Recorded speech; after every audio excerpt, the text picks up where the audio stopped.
Bonjour à tous, je suis Émilie, la cofondatrice de Major Blessings et je suis ravie de vous retrouver pour ce premier épisode de l'année de notre webinaire Un métier d'exception.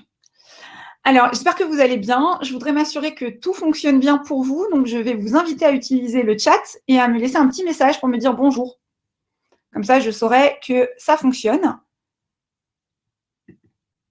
Alors, bonjour Christine, bonjour Joseph, bonjour Valérie, bonjour Julien, bonjour Léonie, bonjour Catherine. C'est bon, j'ai l'impression que ça marche et que ça fonctionne. Alors, je voulais vous donner quelques règles avant de se lancer. Donc, vous avez l'onglet chat pour nous faire des petits coucous ou pour nous tenir au courant si vous rencontrez, par exemple, un problème de connexion. Et vous avez un onglet questions. L'onglet questions dans lequel je vais vous inviter à aller poser vos questions tout au long de l'échange. Quand vous posez vos questions, c'est extrêmement important que vous précisiez bien qui vous êtes. Donc, n'hésitez pas à mettre votre prénom, votre âge, votre cursus et l'établissement scolaire dans lequel vous êtes. Donc, je compte sur vous tout à l'heure parce que ça me permet de donner un petit peu de contexte et d'expliquer qui vous êtes quand je pose des questions à notre invité. Je voulais également vous inviter à voter pour les messages qui ont le plus, enfin qui vous intéressent le plus, les questions qui vous intéressent le plus. Je les prendrai dans l'ordre des questions les plus likées. Et donc, du coup, celles qui réunissent le plus de monde autour d'elles. Cette année encore, on va tous les 15 jours vous proposer d'échanger avec des professionnels d'exception qui vont venir partager pendant 1 heure leur métier, leur quotidien avec vous, leur parcours exceptionnel aussi. Et puis, vous savez que Major Glacis, cette année, c'est ouvert aux jeunes de 15 à 30 ans. Donc, on est ravis de vous accueillir encore plus nombreux pour échanger avec nous. Alors, pour ce premier épisode de l'année, j'accueille Vincent Mazoric, qui est le directeur général de la CNAF et qui va partager avec vous son parcours assez incroyable et puis vous faire découvrir un petit peu la CNAF différemment. Alors, la CNAF, c'est une des 4 branches de la sécurité sociale qui est en charge de la famille. Mais Vincent va vous dire tout ça mieux que moi, donc il va me rejoindre dans quelques secondes pour se présenter, pour vous expliquer un petit peu son parcours. Les 30 premières minutes, c'est moi qui vais l'interroger sur son parcours. Et par la suite, c'est vous qui allez poser quelques questions. Et donc, du coup, Vincent va nous rejoindre. Alors, je suis désolée, on a un tout petit souci technique, mais c'est en train d'arriver et de se résoudre. Vincent va nous rejoindre. Et donc, du coup, vous allez à la fois découvrir son parcours, qui l'a amené à être aujourd'hui directeur général de la CNAF. Et on va ensuite prendre vos questions à la fin pour pouvoir échanger avec vous. C'est bon, est-ce que vous m'entendez, est-ce que vous me voyez? On vous voit, bonjour Vincent, bienvenue. Bonjour, merci beaucoup de votre accueil. Petit problème technique, c'est pour ça que je m'appelle Kathleen, c'est un très beau prénom. Pas de Je souci. suis très heureux et très fier d'être avec vous aujourd'hui. Eh bien, écoutez, on est ravis. Vincent, moi j'ai 2 objectifs aujourd'hui. Faire connaître aux jeunes votre parcours et puis surtout leur parler de la sécurité sociale de manière large et puis de la CNAF en particulier. Donc peut-être pour commencer, j'ai envie de vous demander de vous présenter rapidement et de nous dire un petit peu qui vous êtes et quel est un petit peu votre parcours. Avec plaisir, j'ai 56 ans, je suis le directeur général de la Caisse nationale des allocations familiales depuis un peu plus de 3 ans. Un parcours de fonctionnaire, c'est-à-dire dans mon esprit de serviteur public, Sciences Po ENA, donc sous-diplômé par rapport à tous ceux qui sont avec nous aujourd'hui. On a beaucoup plus de diplômes de nos jours. Et puis beaucoup de ministères des Finances, donc le costard gris, tout ça.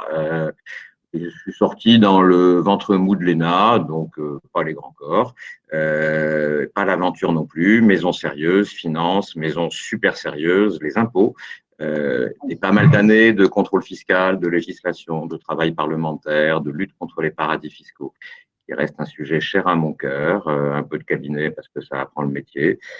La grande aventure de la fusion impôt-trésor, rendre un meilleur service au public. Une échappée belle pendant 2 ans au ministère de l'écologie, du développement durable et de l'énergie, d'où j'ai tiré la possibilité que j'étais capable de faire autre chose que la paire de pantoufles dans laquelle je n'étais pas, mais je pouvais pouvait peut-être finir.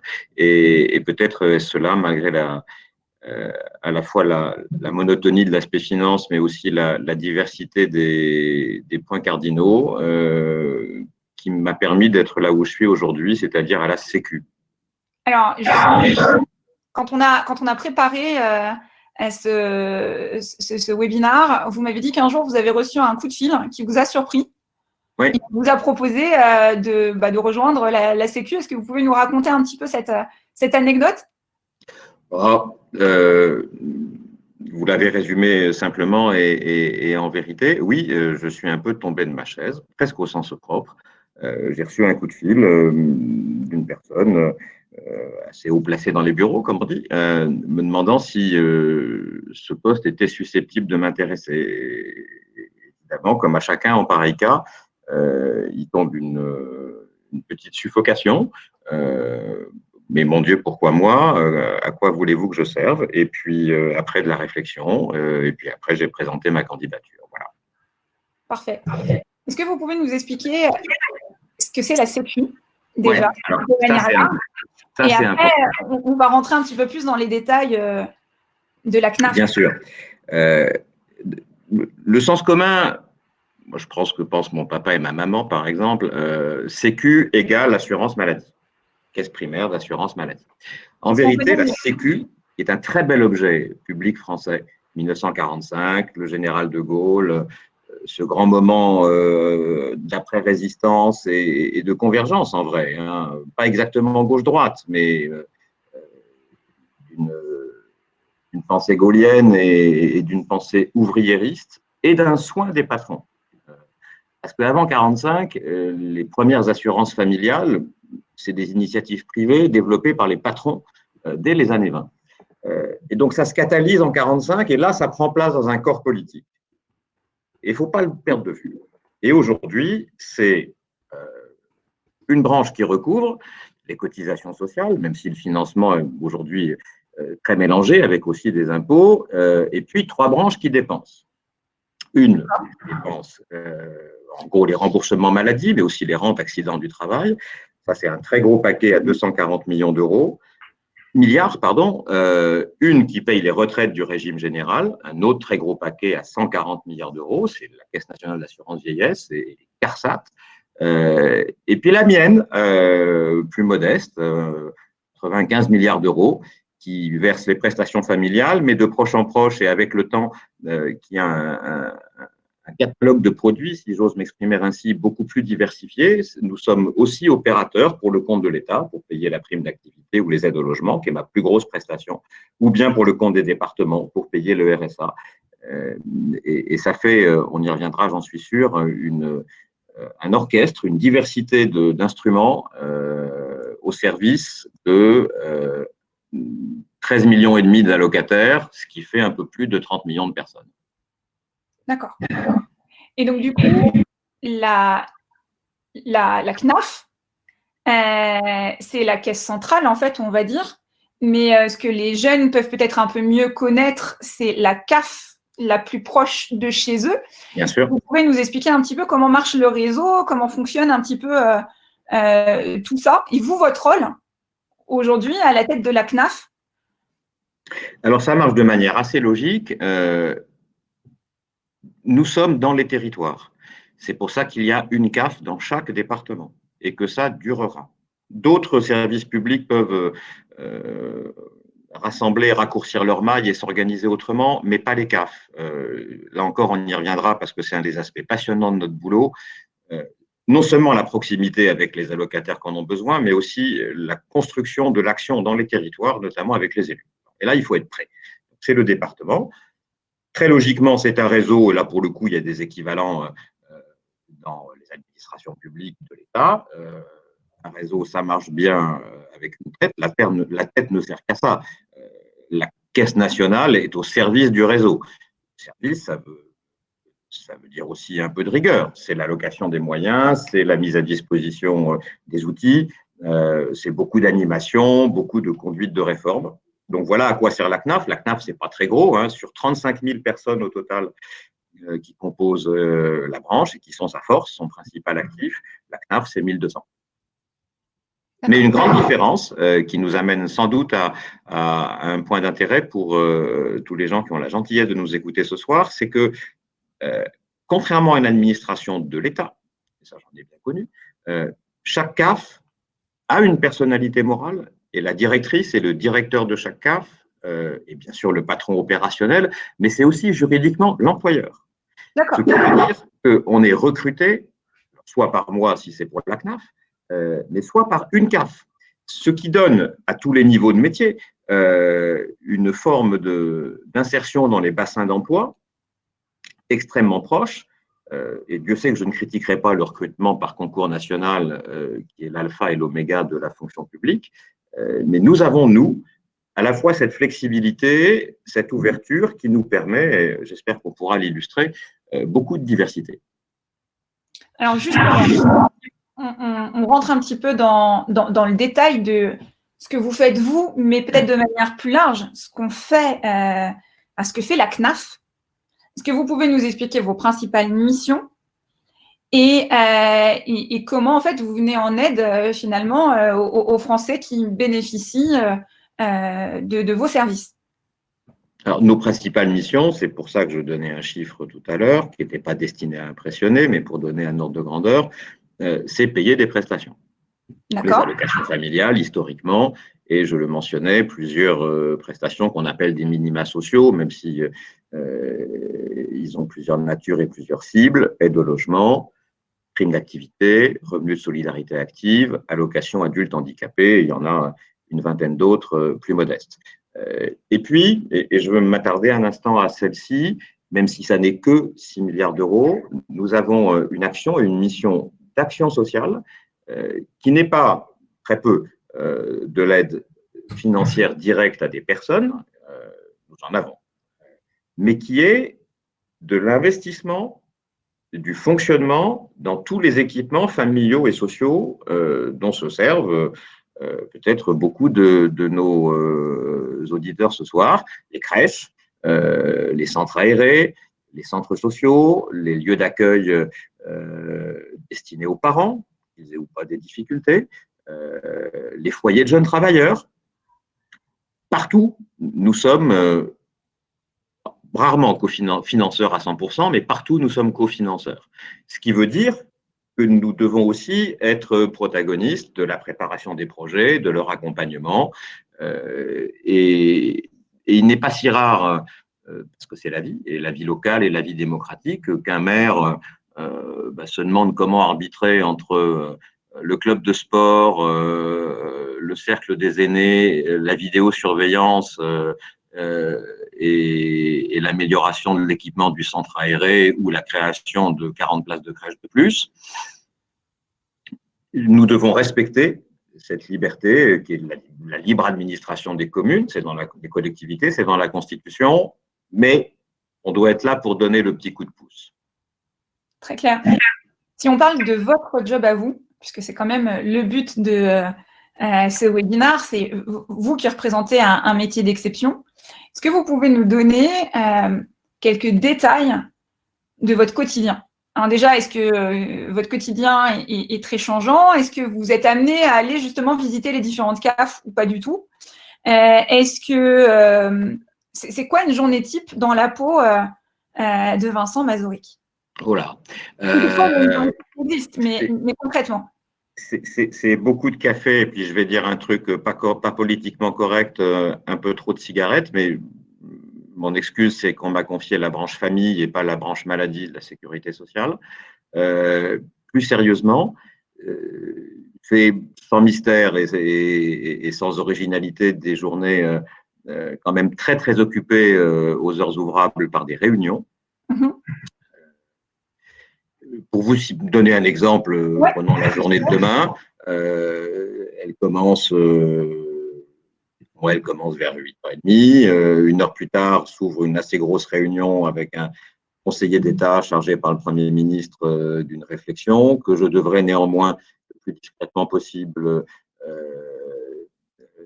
esquivé à 2 reprises, dont une pour m'entretenir avec la présidente de la commission des affaires sociales du Sénat, sur une proposition de loi qui importe beaucoup au Sénat, mais qui pourrait poser des difficultés. Donc, j'ai essayé de faire ça diplomatiquement et à la fois sans mentir, parce que comme tout serviteur public, je dois clarté et respect absolu au législateur qui représente le peuple. Et donc, d'abord l'éclairer. Après, il décidera. Puis une grosse réunion de pilotage sur les aides au logement, dont on parle un petit peu en ce moment. Une après-midi un peu plus diversifiée, avec notamment un entretien avec une candidate au poste de directrice d'une caisse d'allocation familiale, parce que ça, c'est ma prérogative de nommer les directrices et les directeurs de CAF. Et avec un peu de chance, je peux réserver 2-3 heures en fin de journée pour gratter un papier assez important auquel je réfléchis depuis 2 jours. Heureusement, même si l'époque n'est pas bien favorable depuis 12 mois, j'arrive à ne pas être à Paris non plus. Si la fonction, et c'est ce que je crois profondément de la Caisse nationale, c'est d'aider le réseau à bien fonctionner, il faut le connaître. Et moi, j'aime beaucoup ça. J'avais réussi à visiter, à me rendre dans la moitié des caisses d'allocation familiale. Ah, pas mal. Quand un coup d'arrêt brutal, il fut mis le 15 mars 2020, même si j'ai pu en revoir quelques-unes depuis, ça me manque. Parce que les agents des CAF me manquent, parce que les allocataires me manquent, parce que les élus me manquent. Et de manière plus pour peut-être permettre aux jeunes de bien se projeter, vous qui avez justement un long parcours dans la sphère publique, ce serait quoi la différence dans ce job-là à la sécurité sociale? C'est quoi le petit côté en plus ou en moins dans votre poste actuel? Je vais commencer par le grand côté commun, parce que ça aussi, c'est quelque chose que cette occasion me permet de dire, et je vous en remercie vraiment beaucoup. On n'est jamais obligé de trouver que le service public est génial. Il a plein de défauts. Il est quand même pas trop mal pour se corriger et pour se mesurer. Et vous trouvez aujourd'hui beaucoup de mesures de la qualité du service rendu et beaucoup d'efforts depuis une vingtaine d'années. N'hésitez pas à le rejoindre. J'ai le plus grand respect pour toute activité privée, libérale. Il y a fondamentalement un plus. On sait pourquoi on est là, et je n'ai pas rencontré un agent dans une CAF que j'eusse trouvé démotivé ou désorienté. Des gens fatigués, oui, des gens déçus, oui, des gens pas contents, oui, des gens frustrés, oui, mais dès qu'on n'a pas compris, non. Et donc, mon boulot, c'est de faire comprendre aussi. Et avant de faire comprendre dehors, j'ai intérêt à avoir bien fait comprendre, c'est-à-dire bien facilité, bien outillé ou bien cadré dedans. Si vous m'invitez à regarder des différences avec d'autres milieux que j'ai connus, j'en citais une qui est vraiment importante et qui enrichit le travail. La directrice d'une CAF, elle est aussi l'employeur. Ça veut dire que l'équipe qui l'entoure est probablement peut-être plus soudée et peut-être plus efficiente qu'on le trouvera dans une administration de l'État pour laquelle je garderai le plus grand respect. Et alors, dans les métiers de la branche famille, je prenais l'exemple de l'action sociale tout à l'heure, la spécificité, le charme et parfois la difficulté, c'est que je reprends mon élu et son arbitrage entre la vidéosurveillance et la crèche, autant il est obligé de construire l'école primaire et de l'entretenir, autant il n'est pas obligé. Il n'y a aucune compétence obligatoire pour faire une crèche, ni pour faire un centre aéré d'ailleurs, et encore moins nous aider à faire vivre un centre social. Et donc, c'est de la persuasion qui n'est pas juste incantatoire, qui demande beaucoup de connaissances. On doit amener de l'analyse, on doit le faire ensemble, et on le fait de manière contractuelle sur le terrain avec les élus. C'est de la confiance que nous gagnons par au moins 2 choses, notre compétence et notre loyauté, notre neutralité, mais aussi notre sûreté pluriannuelle. un truc très important à la Sécu, et ça c'est vraiment bien, même si c'est plein de contraintes, c'est qu'on marche avec des contrats de 5 ans avec l'État, alors qui sont d'abord une liste interminable des choses qu'on va faire, mais qui, en symétrie, garantissent les ressources, efforts compris, et nous permettent, parce que ce n'est pas juste un truc entre moi et les ministres que j'ai rangé dans un placard, c'est senti par chaque agent et par chaque cadre, beaucoup. On sait que ce que l'on vous dit, Madame le maire, ou Monsieur le Président de telle assos, nous permet de nous engager pour 3, 4, 5 ans. Et ça a beaucoup de poids. J'ai échangé avec beaucoup de jeunes qui ont eu l'occasion de venir rencontrer les ambassadeurs de la sécurité sociale et puis de la CNAF. Et souvent, ce qu'ils me disent en sortant, c'est c'était pas du tout comme j'imaginais. C'est beaucoup plus moderne. Enfin, j'avais des clichés et ça correspond pas à ce que j'imaginais. Vous, qui êtes là depuis 3 ans, mais qui n'étiez pas au départ dans la sécurité sociale, qu'est-ce qui vous a le plus surpris positivement quand vous avez rejoint cette institution? Un peu la même chose. La Sécu, en repartant de l'icône ou de l'idée reçue avec laquelle on commençait, a une image un peu 70s, qu'elle a agréablement entretenue par des immeubles de la même époque que vous trouvez dans plusieurs de nos villes. Si vous venez à la CNAF, ma foi, vous trouverez un très joli immeuble, très fonctionnel du début des années 2000, en face du parc Montsouris, donc ce n'est pas désagréable. Et un peu plus sérieusement, qu'est-ce que vous avez envie de trouver et qu'est-ce que vous trouverez? Vous trouverez des équipes à taille humaine, d'abord, en particulier à l'échelle locale. Et ça compte beaucoup pour apprendre à diriger, pour voir assez vite les résultats et les difficultés de l'action. Donc, ce n'est pas une grosse machine dont on voit ni la tête ni la queue. Vous trouverez évidemment tout ce qu'il y a de structuré. Parce que payer des prestations, ça ne se fait pas de manière totalement poétique. Il faut respecter des dates. Il faut, sinon les allocataires sont très inquiets.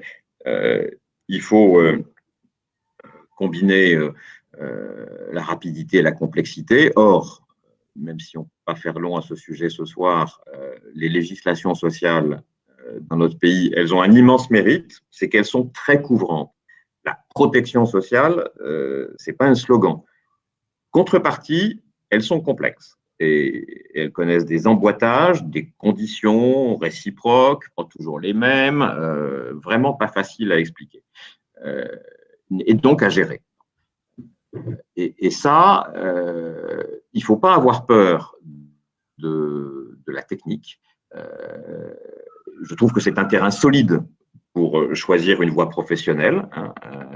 Il ne faut pas croire que tout ce qu'on vous montre et tout ce qu'on vous dit est immuable. Ce n'est pas vrai.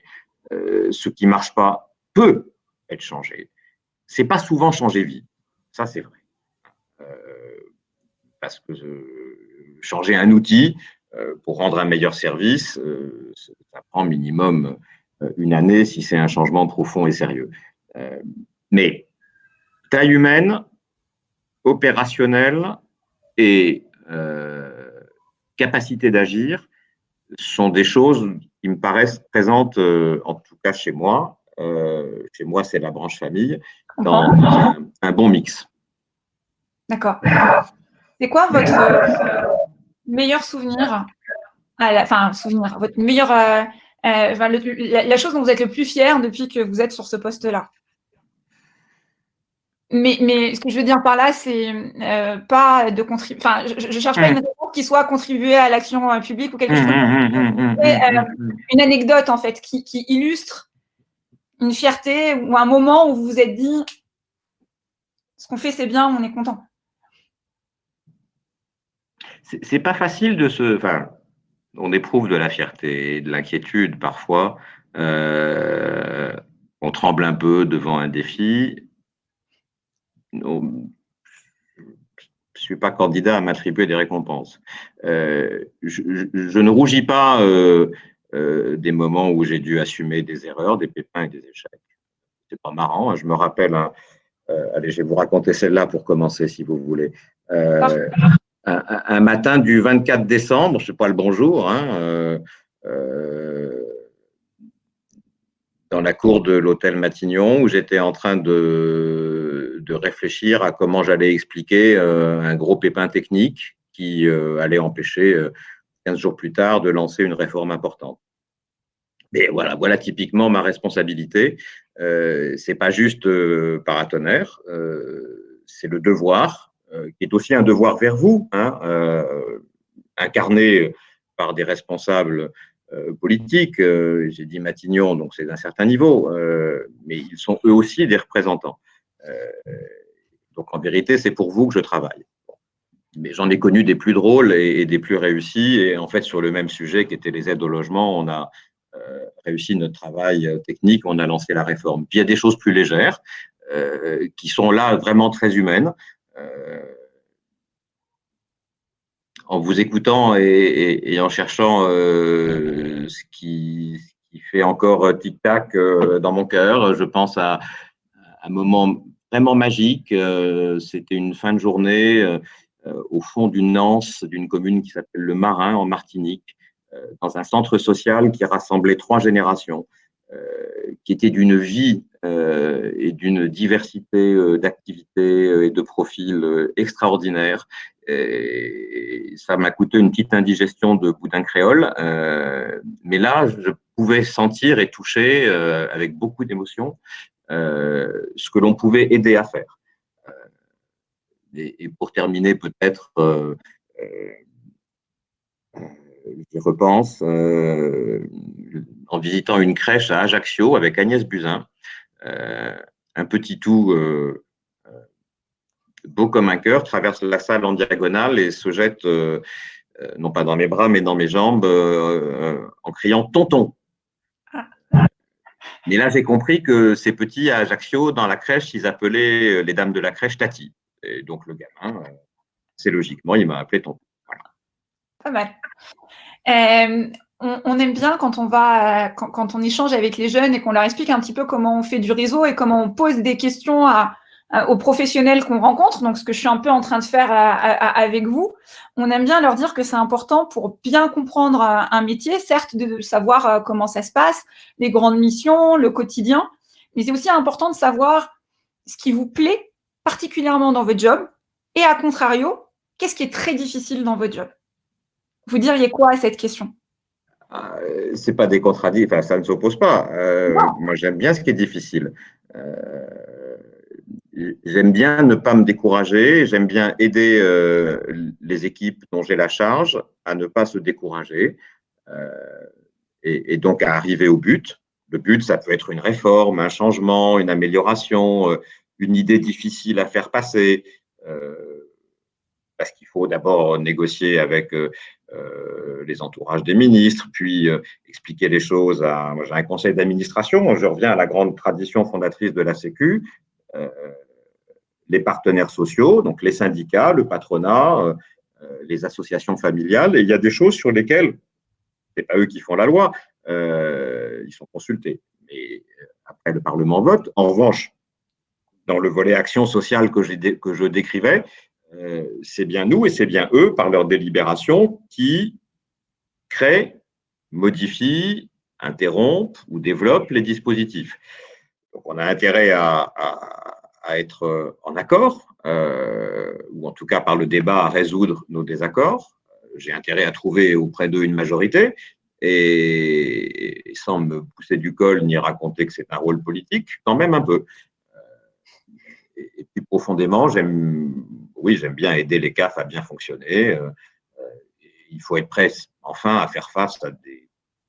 C'est normal, hein, dans une journée de 35 000 personnes et de un peu plus de 100 organismes, il ne faut pas s'étonner d'avoir une surprise et elle n'est pas forcément bonne. Donc, il faut être prêt à ça aussi. Très clair. La dernière question, c'est les questions qui arrivent. On est dans une période qui est un peu compliquée pour les jeunes, justement, qui nous écoutent. Certains disent même qu'ils sont la génération sacrifiée. Ce serait quoi votre conseil, Vincent, à ces jeunes? Un message d'espoir, un conseil pour bien passer la période? Vous leur diriez quoi? C'est sérieux, ça, hein. Je leur dirais d'abord, ou plutôt surtout, ce que nous vivons et qui vous frappe avec bien plus de force, puisque si vous êtes vraiment jeune, c'est le début de votre vie d'adulte. Ce n'est pas du tout le début de votre développement, ni de votre vie consciente, ni de la formation de votre personnalité. Mais c'était par exemple, au lieu de l'occasion d'une année de liberté, d'épanouissement et d'ouverture, une année de confinement. Bon. Et sans faire mon vieux schnock, je les inviterai, au fond, comme chacun de nous, mais en y réfléchissant, c'est d'abord eux que ça concernera le plus, à retirer de cette période ce qu'elle aura, bien malgré nous, de fondateur. Alors, je ne fais pas le numéro que nos arrière-grands-parents ont connu pire, c'est quand même un peu vrai. La grippe espagnole, ce n'était pas très drôle et les guerres mondiales non plus. La vérité est quand même que nous connaissons une épreuve mondiale d'une amplitude et d'une échelle, pas d'une gravité, qui, elle, pour le coup, se compare à des choses telles que celles que j'ai rappelées. Je leur dirais de ne perdre aucun espoir. Je leur dirais que, puisque c'est aussi un peu l'occasion, la société les attend, le travail les attend, les organismes comme les miens, qui ont besoin d'intelligence et d'engagement, les attendent tout autant. Je dirais même un peu davantage. S'il y a un truc que la branche famille, qui a été saisie par la crise et le confinement, comme tout le monde, il nous a quand même fallu quelques semaines pour nous y retrouver. Peut retirer de ces mois, de cette année presque, hélas, et ça c'est une vraie fierté, c'est qu'on a réussi à bosser et à servir ce qu'on devait servir, et même à faire mieux, et même à faire des choses qu'on ne savait jusque-là pas faire ou qu'on ne croyait pas possible de faire. Tout simplement, vous allez trouver que c'est bête, mais prendre notre téléphone pour appeler des allocataires qui ne font pas signe, mais dont nous savons par expérience qu'ils risquent, et de manière assez probable, d'avoir un pépin sérieux. Et donc, au lieu d'attendre tranquillement que le pépin se produise et peut-être de le régler, prévenir. Et ça, c'est des dizaines de milliers de coups de fil par semaine. Bon. Et ça, l'idée nous est venue et on s'est entraîné à le faire pendant la crise. C'est pour dire qu'on est là. On est là aussi pour les jeunes. On a été chargé par le gouvernement de payer à 2 reprises des aides exceptionnelles aux jeunes précaires. Je sais bien que 150 €, c'est pas le radeau de sauvetage. J'espère que ça a été utile pour ceux que ça a pu concerner. Mais pour garder les choses sous l'angle d'aujourd'hui, qui est l'angle de la perspective professionnelle, c'est vraiment le moment, et ce n'est pas un moment qui va s'interrompre, hein, de s'intéresser à la question. La question sociale, c'est la question de la société. Personne ne pourra promettre, et moi pas, que nous soyons capables de tout résoudre et que nous soyons chargés de tout. Mais je vous garantis qu'une différence observable peut se faire entre rien et quelque chose, entre quelque chose bien fait et quelque chose négligé. Et bon sang, en matière sociale, enfin, le social, c'est la société, c'est pas que les milliards que j'ai cités, hein. C'est la vie des gens, c'est les chances des gens. Il est par exemple prouvé, mesuré par des scientifiques, qu'un enfant d'une famille modeste préservera mieux des chances de développement affectif, intellectuel, artistique, s'il passe quelque temps en crèche que pas du tout. Et ben, si on ne travaille que à ça, je pense qu'on fait un travail utile et durable. Merci Vincent, je vous propose maintenant de prendre les questions des jeunes. Donc je prends parmi les questions qui ont le plus de votes.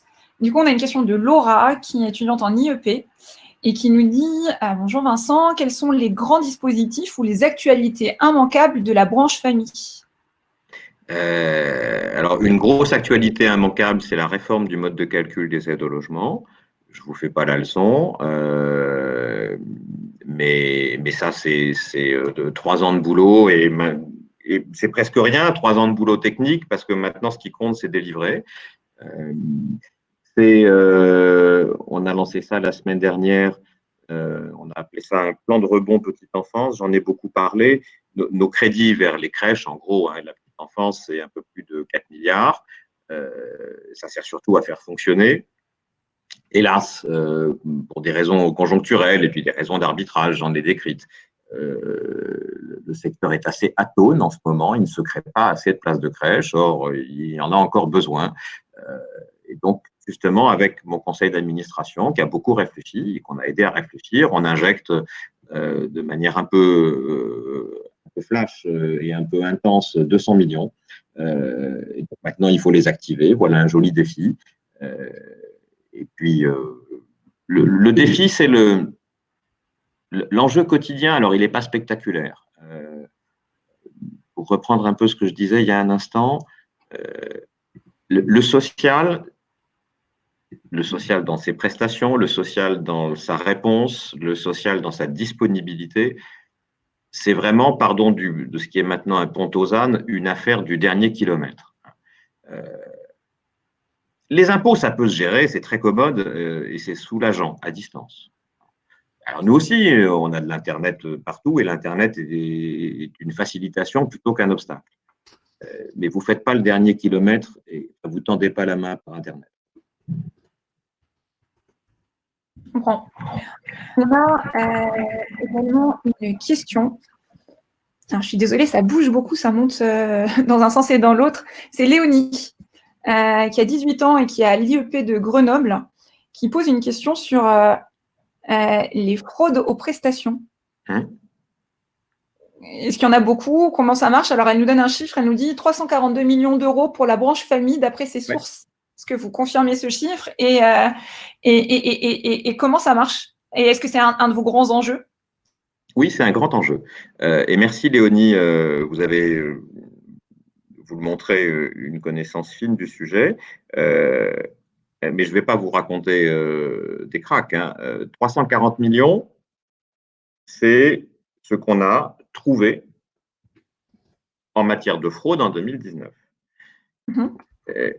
Nous prenons le risque depuis plusieurs années, un risque inouï, de produire une estimation, une étude statistique très sioux, très sérieuse, donc une estimation du montant de la fraude, 2 milliards. Et donc l'un de mes boulots, parce que quand vous êtes devant la commission d'enquête de l'Assemblée nationale, c'est un exercice intéressant, c'est d'expliquer si vous faites un bon ou un pas bon travail en ramassant 340 sur 2 milliards. Je laisse Léonie devant cette abîme de perplexité. Tout n'est pas fraude, et de loin. L'erreur, les tourderies sont, comme ailleurs, beaucoup plus fréquentes. Mais qui ne veut pas reconnaître qu'il y a de la fraude se trompe et dessert l'intérêt public. Il ne faut pas rougir, au contraire, de reconnaître qu'il y a de la fraude et de lutter contre. Et d'ailleurs, voilà un de mes grands enjeux de l'année 2021. On aurait dû le faire l'an dernier, mais il y a un peu empêtré. On va mettre en place, on a déjà 700 contrôleurs dans les CAF qui font du contrôle sur place, donc contrôle un peu péchu. Et on crée en plus, on va insérer 5 équipes de 6 personnes, donc on commence modeste, 30, mais de spécialistes un peu plus musclés, avec un champ d'action territorial plus grand, parce que les fraudes, ça se promène, ça peut aller assez vite d'un département à l'autre, avec quelques outils un peu modernes et un peu performants pour être plus sûr de notre présence et de notre réponse sur, comme toujours, ce qui est le plus grave. Chercher du poil aux œufs, ce n'est pas un projet. et rater les éléphants dans le couloir, non plus. Il ne faut pas surestimer la fraude sociale, mais il ne faut pas non plus négliger le dommage qu'elle cause. Bien sûr, il est financier, et c'est des cotisations ou des impôts qui sont mal employés, mais ça fait des trous dans le tissu social. Je prends qu'un exemple, les marchands de sommeil. Des gens qui vont acheter des taudis avec c'est 10 000 euros un taudis, hein, avec un calcul actuariel assez fiable qui repose sur la perception des aides au logement. Il ne faut pas que le taudis soit étiqueté taudis naturellement, puisque pas le droit de payer des aides au logement pour un taudis. On se comprend. Mais on peut assez vite faire une pelote d'une dizaine de tels logements et en vivre en substance sur les aides au logement et surtout en réservant des conditions de vie indignes, dégradantes à des gens qui peuvent être des enfants. Et j'ai encore dans l'œil des photos prises dans un immeuble à Marseille, et je ne prends pas cet exemple au hasard, qui sont insoutenables. Voilà pourquoi il faut qu'on se bouge. Super.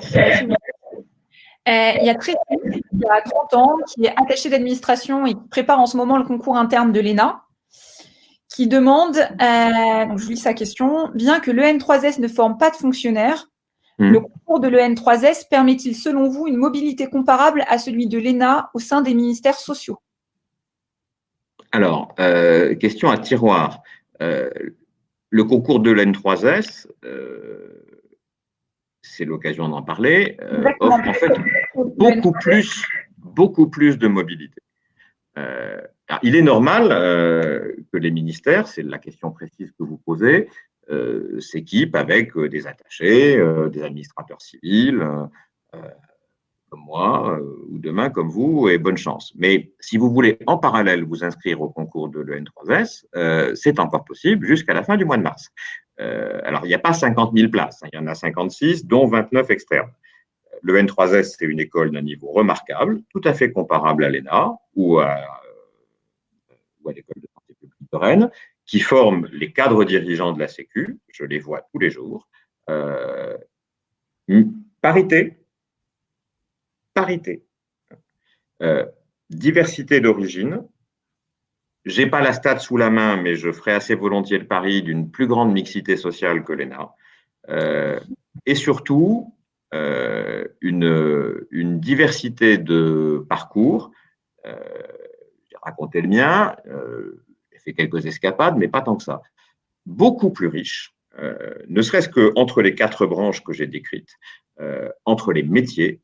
Moi, je vous promène de l'informatique au management, en passant par la recherche, la construction territoriale de l'action sociale, la gestion intelligente de la production des prestations, et ça vaut pour mes copains aussi, le dialogue avec les médecins, les professionnels de santé, le dialogue avec les élus. Vous ne trouverez pas mieux en diversité de métiers dans le secteur public.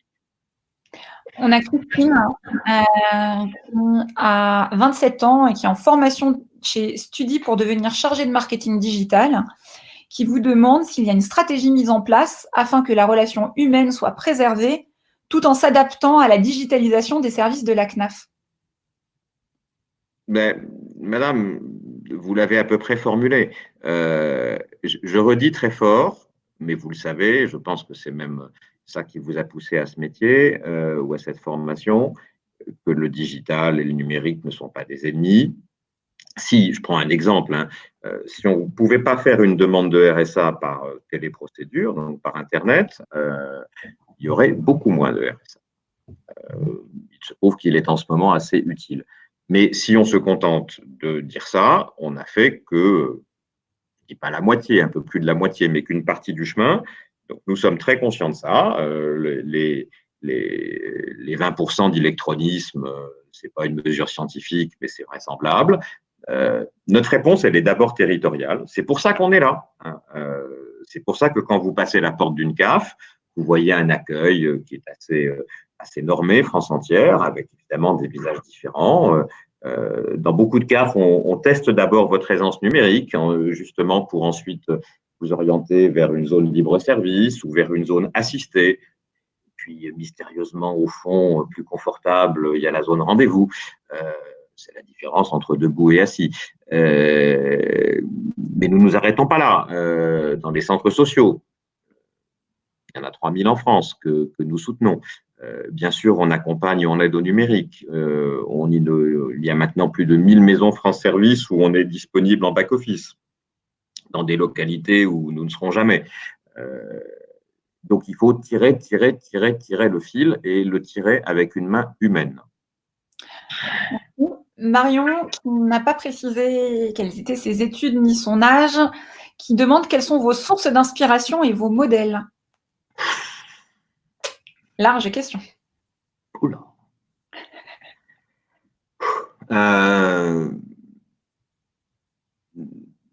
Si on reste dans le registre de ce qu'on peut raconter à la télé, mes modèles, j'en ai. C'est assez classiquement d'anciens patrons. De la CNAF ou de manière plus large ? Non, des anciens patrons dans ma vie professionnelle. Ah d'accord, des anciens patrons que vous avez rencontrés dans votre parcours. Je crois que c'est ça la question. Les sources d'inspiration, ça c'est plus compliqué, c'est plus intime, madame. L'art abstrait, la poésie de René Char, et puis les gens. Parfait. Il y a Marina qui revient un petit peu sur… donc Marina, elle est en M2 en droit du travail et de la protection sociale à l'Université de Bordeaux. Et elle revient sur l'EN3S. Et elle demande, est-ce que vous conseillez l'école de l'EN3S pour accéder à un tel poste? Alors j'imagine qu'elle parle du vôtre. Est-ce que ce serait possible d'avoir votre poste en ayant fait l'EN3S? Alors, c'est parfaitement possible, puisque j'ai l'honneur d'occuper un poste dit à la discrétion du gouvernement.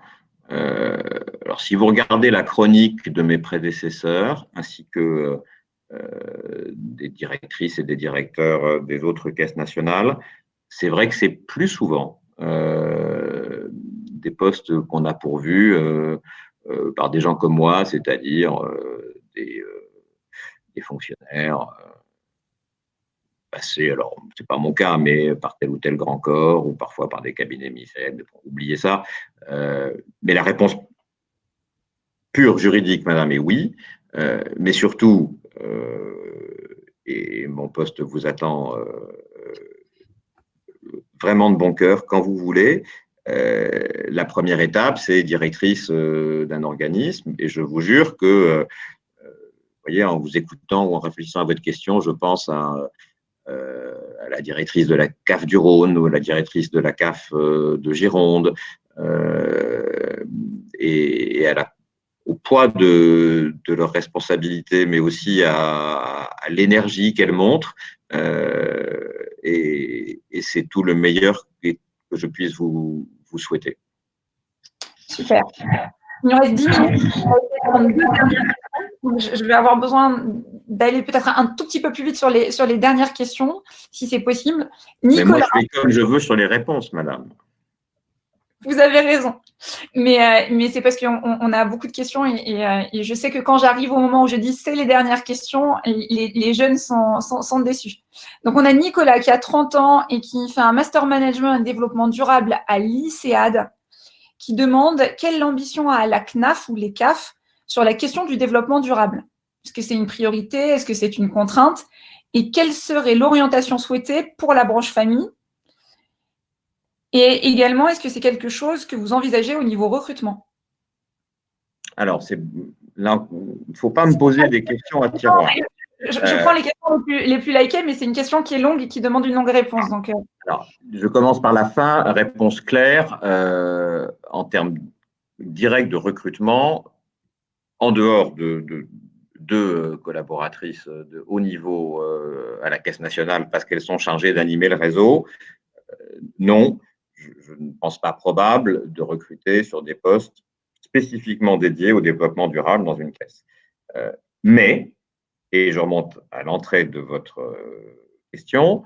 Quand vous regardons, mais vous les connaissez aussi bien que moi, les objectifs du millénaire, ça colle, ça ressemble furieusement, c'est un tout. Et si on a, ce qui est notre boulot, soit par le complément de revenus, soit par l'entretien des chances dans la vie, ou bien la qualité de vie dans les territoires. Si on a des missions telles que les nôtres, on ne peut pas considérer que les objectifs du millénaire en matière de développement durable, dont font partie l'accès au droit à la santé et au développement personnel, sont des adjuvants, sont des acousquis, sont des périphériques. Alors, dans la vie quotidienne, un très grand nombre la quasi-totalité des caisses a des accords avec les partenaires sociaux sur la mobilité durable, par exemple. Nous avons, d'abord parce que ça aide à faire des économies, des politiques assez classiques maintenant, d'économie d'énergie et de recyclage, dans plusieurs caisses, pas toutes, plutôt des grandes. Il y a des responsables de la qualité de vie au travail, mais presque prise sous l'angle du bonheur. J'espère ne pas avoir l'air trop cornichon en disant ça, peut-être parce que je le décris mal. Voilà encore une manière, sur un vrai job, mesurable et palpable par tous, de faire notamment du développement durable. Je conseille la Caisse de Toulouse, petite page de publicité. Question de Frédéric, qui a 22 ans et qui est étudiant à l'INSEC Bachelor à Lyon. Pourquoi avez-vous choisi de travailler dans le domaine public? Alors ça, après avoir renoncé assez jeune à des études de médecine, parce que j'étais très convaincu que, quitte à beaucoup bosser, il y avait plus de motivation et plus d'envie d'y retourner tous les matins à faire de la chose publique. Et je dis ça avec le respect le plus infini pour tous les autres métiers. Et voilà, moi j'étais câblé comme ça. Il manque un peu de temps, donc j'enchaîne. Nabil, qui est en première année de DUT statistique et informatique décisionnelle, qui demande quelle est la place de la data dans les organismes de la sécurité sociale. Immense. On est, une des manières de nous décrire, pas la plus humaine, ça c'est bien vrai, nous sommes une énorme entreprise de traitement de données. J'aggrave mon cas, un peu comme une banque.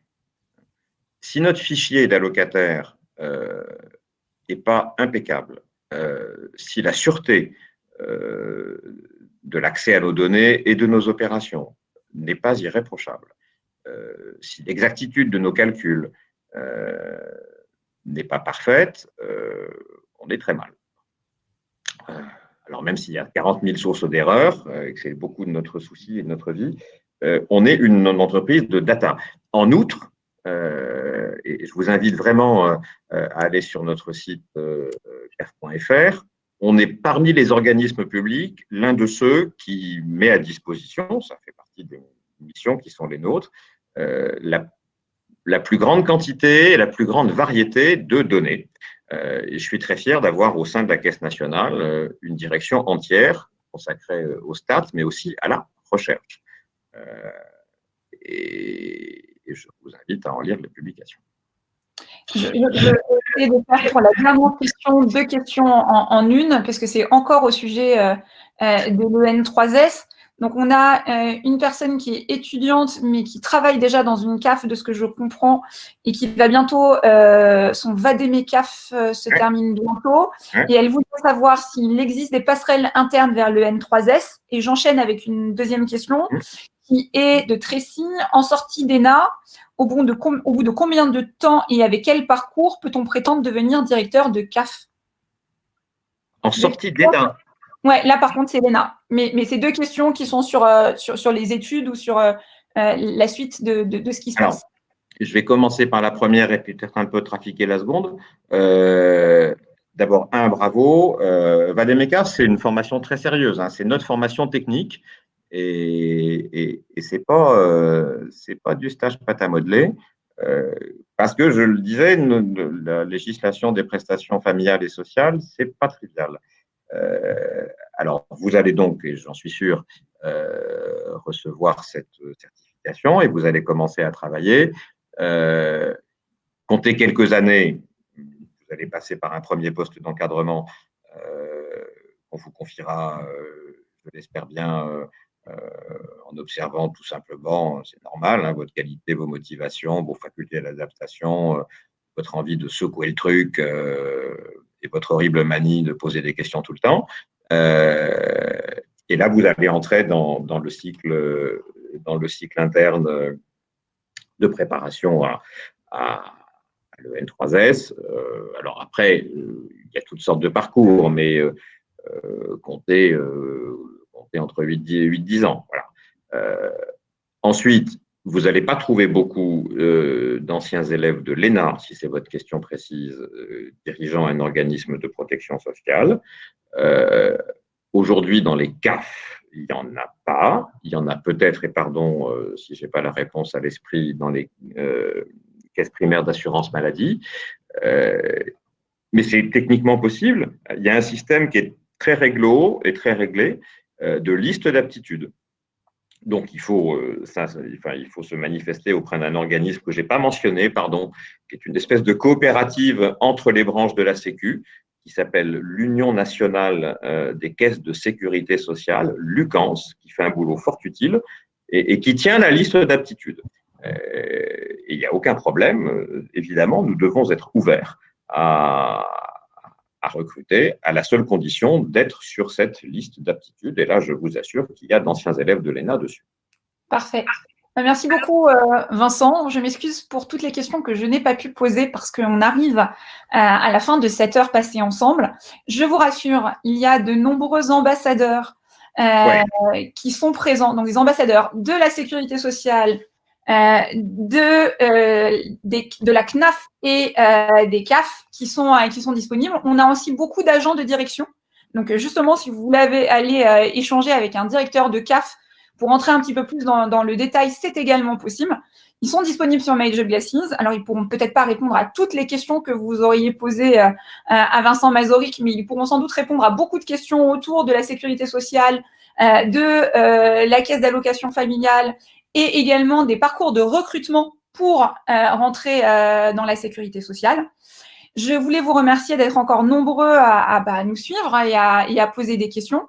Je voulais vous annoncer que dans 15 jours, le 24 février, c'est le général Alvarez, qui est un général dans l'armée de l'air et de l'espace, qui sera avec nous et qui nous parlera à son tour dans son incroyable carrière et de toutes les missions qu'il a exercées. Et puis Vincent, je vais vous laisser le mot de la fin pour voilà, dire ce que vous voulez pour terminer cette session à nos jeunes.